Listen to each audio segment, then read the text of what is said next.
Shalom,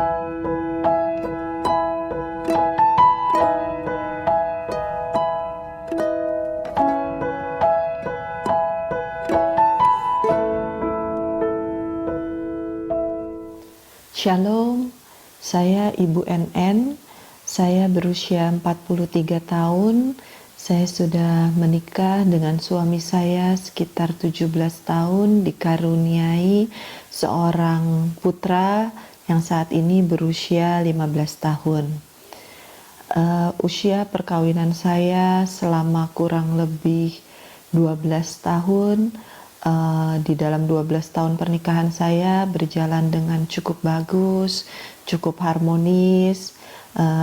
Saya merasa saya sudah menjadi istri yang baik, dikaruniai anak yang baik, suami yang baik. Tetapi ternyata di balik semuanya itu, sekitar tahun 2019, prahara rumah tangga saya mulai terjadi. Sikap suami tiba-tiba mulai dingin, mulai menjaga jarak, dan saya merasa ada perubahan. Dia semakin sering pulang malam, jarang ngobrol-ngobrol, benar-benar sudah mulai berubah. Terutama diperburuk kembali saat pandemi, yaitu tahun 2020.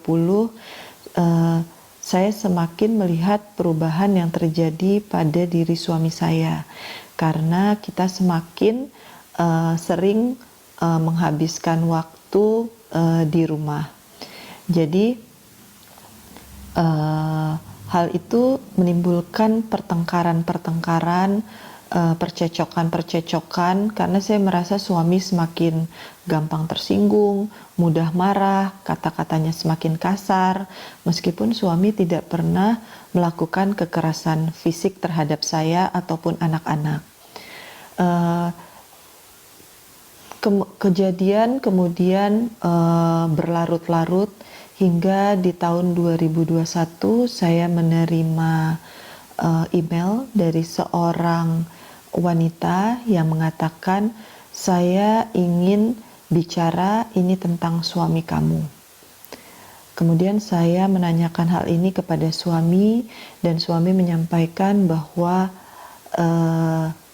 itu adalah teman kantornya, dan dia mengakui bahwa dia dengan teman kantornya tersebut punya hubungan khusus atau bisa dibilang perselingkuhan, dan mereka sudah hampir 1 tahun lebih melakukan perselingkuhan ini.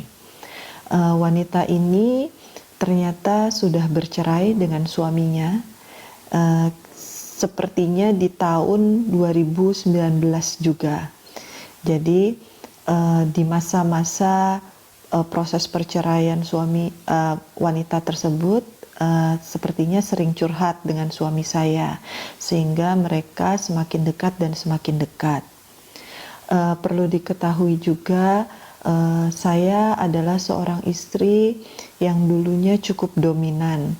Saya sering mengambil keputusan, saya sering merasa paling pintar sendiri, sehingga kadang suami merasa perannya sebagai kepala keluarga merasa direndahkan. Singkat cerita, pada saat saya mengkonfrontasi hal tersebut kepada suami mengakui dan dia menyesal. Dia minta maaf dan berjanji untuk tidak mengulanginya. Tetapi ternyata hal tersebut tidak langsung selesai. Ternyata proses istilahnya tobat kumat itu terus berlangsung. Hampir yang saya ketahui saja itu saya sudah menangkap hampir 4 kali. Padahal suami sudah berjanji, kemudian kumat lagi dan sebagainya. Hal itu membuat saya sangat kecewa. Saya sempat berpikir bahwa hal ini tidak bisa diperbaiki lagi. Begitu pula dengan suami. Tetapi di sisi lain, saya juga merasa bahwa Tuhan benci perceraian. Jadi saya masih terus berusaha untuk bertahan. Saya mendengarkan khotbah-khotbah, saya rajin mencoba semakin dekat dengan Tuhan, rajin membaca Alkitab dan lain-lain. Hubungan suami dengan anak pun kurang baik. Mungkin karena anak melihat bahwa kondisi rumah juga menjadi tidak nyaman, kami sering diam-diaman, bahkan kadang saya sering dicuekin, dalam arti saya bicara pun suami tidak menanggapi atau diam saja. Kalau saya tawari makan dan lain-lain, itu pun kadang hanya buang muka. Intinya kondisi di rumah menjadi sangat tidak nyaman. Kejadian hal ini berlangsung terus-menerus hingga di tahun 2023 sekitar bulan Desember itu saya menemukan kembali bukti bahwa suami masih terus berhubungan dengan wanita tersebut. Saya di saat itu sangat marah besar, dan sepertinya suami juga sudah semakin bertekad bulat untuk merasa rumah tangga ini tidak bisa diperbaiki lagi. Jadi suami bilang, sepertinya saya sudah tidak bisa dengan kamu, saya sudah tidak mau lagi dengan kamu. Padahal di selama proses kira-kira dari 2019 hingga 2023, saya terus mencoba untuk memperbaiki diri saya, karena saya dengar bahwa segala sesuatu tuh harus dimulai dari diri kita sendiri. Saya berusaha untuk tunduk terhadap suami, tapi sepertinya semua hal yang saya buat itu tidak ada yang berarti di mata suami saya. Dia tetap melihat saya sebagai istri yang tidak tunduk, padahal saya sudah berusaha untuk semakin tunduk terhadap suami. Di bulan sekitar jadi antara Desember hingga Januari itu keadaan semakin parah. Kami satu rumah tapi tidak saling bertegur sapa. Saya selalu menyapa suami saya tetapi tidak pernah ditanggapi. Hal itu pun menjadi kurang baik terhadap perkembangan anak saya. Tapi anak saya selalu mengingatkan saya bahwa Tuhan benci perceraian, Mama.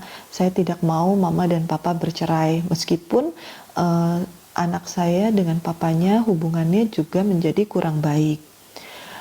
Suatu hari saya membaca Alkitab dan membaca di 2 Tawarik 15 ayat 7. Kemudian 2 hari kemudian saya juga membaca kembali, ada seakan-akan rema yang Tuhan kasih di 2 Tawarik 20 ayat 7. Intinya Tuhan yang akan berperang, saya hanya cukup diam saja. 2 ayat ini yang akan menjadi pegangan saya terus selama masa-masa sulit tersebut. Di sekitar akhir Januari, suami semakin mencecar saya untuk segera mengurus perceraian, tetapi saya tetap bilang saya tidak mau. Hingga suami memaki-maki saya, tapi saya tetap kekeh karena saya berpegang terhadap ayat ini. Saya tidak melawan, saya hanya diam saja. Saya bilang saya tidak mau bercerai. Saya percaya Tuhan akan menunjukkan kuasa-Nya, karena Tuhan sudah menyampaikan bahwa Tuhan yang akan berperang, saya hanya cukup diam saja. Tiba-tiba di bulan Februari awal, di suatu siang, suami memanggil saya setelah dia selama seminggu lebih terus-terusan mencecar saya untuk mengurus perceraian. Di siang hari tersebut dia bilang tiba-tiba kalau dia ingin memperbaiki keluarga ini. Saya kaget, kok bisa cuma selang 1-2 hari dari dia terus mencecar saya, tiba-tiba dia berubah pikiran. Ternyata dia bilang ada beberapa detik atau beberapa menit dia melihat saya berjalan ke dapur dan dia melihat bahwa ada keinginan, ada suara dari dirinya, dari dalam hatinya yang menyuruh dia untuk memperbaiki rumah tangga tersebut, rumah tangga ini. Sejak saat itu hingga saat ini, perubahan suami saya sangat nyata, dan ini berbeda dari tobat-tobat dia sebelumnya. Karena sebagai seorang istri, kita bisa punya kepekaan apakah ini sungguh-sungguh atau enggak. Kira-kira 3 bulan terakhir ini suami berubah menjadi sangat seperti yang dulu, bahkan lebih baik, lebih perhatian, lebih penuh kasih sayang. Hal itu sungguh-sungguh membuat saya tercengang. Seakan-akan Tuhan mau bilang bahwa sangat mudah bagi Tuhan untuk memulihkan keadaan kita, tetapi butuh waktu bertahun-tahun, proses yang panjang untuk mengubah karakter kita. Tuhan mau bilang bahwa tidak ada yang mustahil bagi Tuhan, tidak ada yang impossible yang Tuhan tidak bisa lakukan. Hingga saat ini saya merasakan dengan sangat bagaimana Tuhan bekerja, bagaimana Tuhan memulihkan keluarga saya. Sungguh dahsyat karya Tuhan.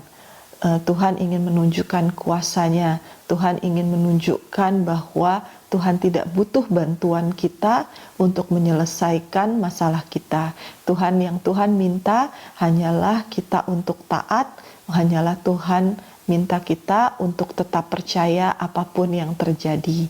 Seperti yang pernah Ibu Eri selalu sampaikan, jangan percaya fakta, tetapi percayalah apa yang Tuhan katakan, karena Tuhan tidak pernah merancangkan rancangan yang jahat dalam hidup kita.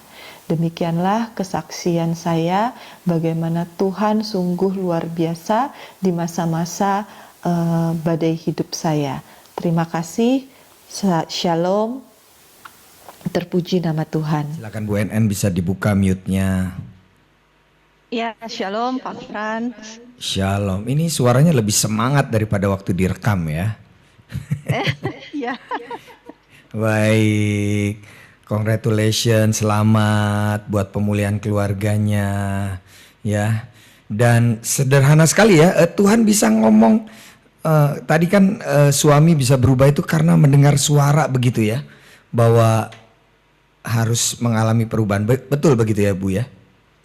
Iya, jadi sebenarnya saya benar-benar kaget kan. Baru aja 1-2 hari yang lalu kekeh gitu kan.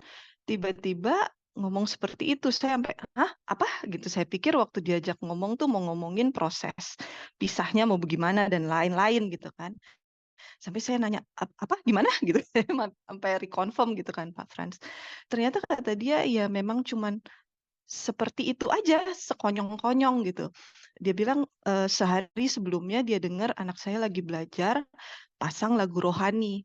Habis itu biasanya dia diem aja, tapi entah kenapa, lagu itu tuh kayak men-trigger sesuatu dia untuk mulai berpikir gitu, Pak Frans. Jadi bener-bener kayak kalau pakai akal pikiran manusia tuh bisa dibilang nggak mungkin lah gitu.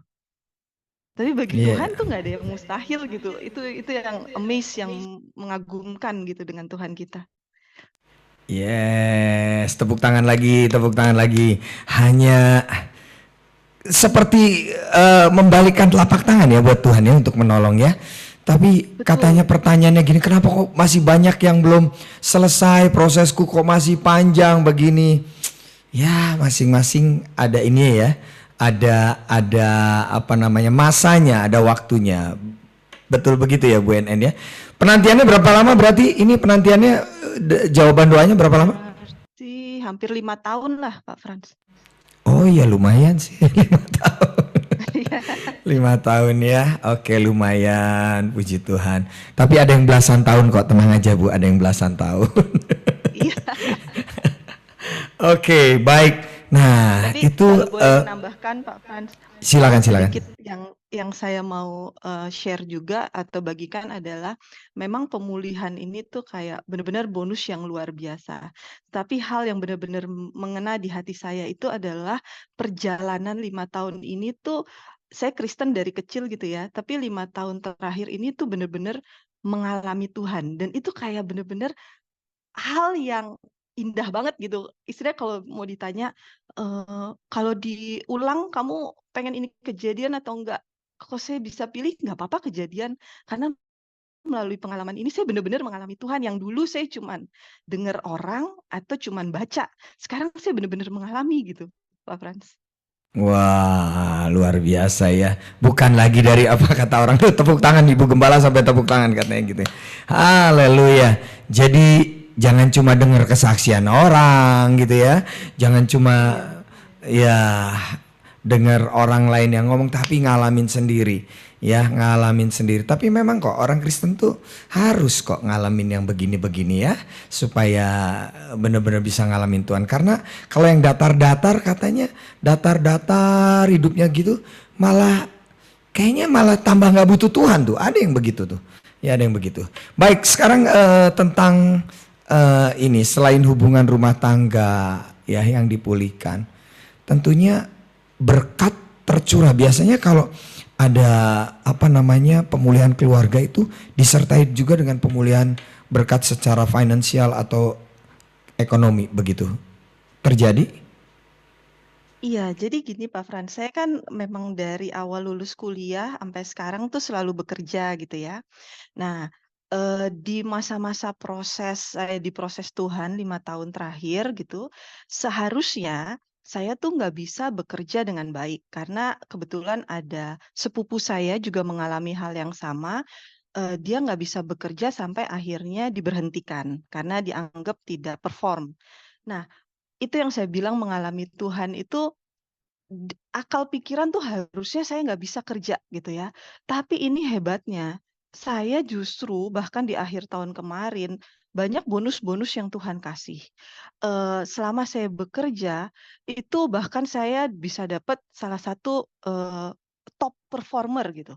Kayak performance terbaik di apa ya, bisa nggak masuk Wow, akal wow, gitu. wow. Habis itu dikasih Tuhan bonus jalan-jalan ke luar negeri, habis itu pokoknya banyak deh hal-hal lain yang Tuhan kasih bonus-bonusnya, Pak Frans. Wah, luar biasa. Tuhan itu kalau memulihkan itu plus bonus-bonus ya. Ya, jadi yang Iya, masih dalam dikasih proses. hadiah-hadiah.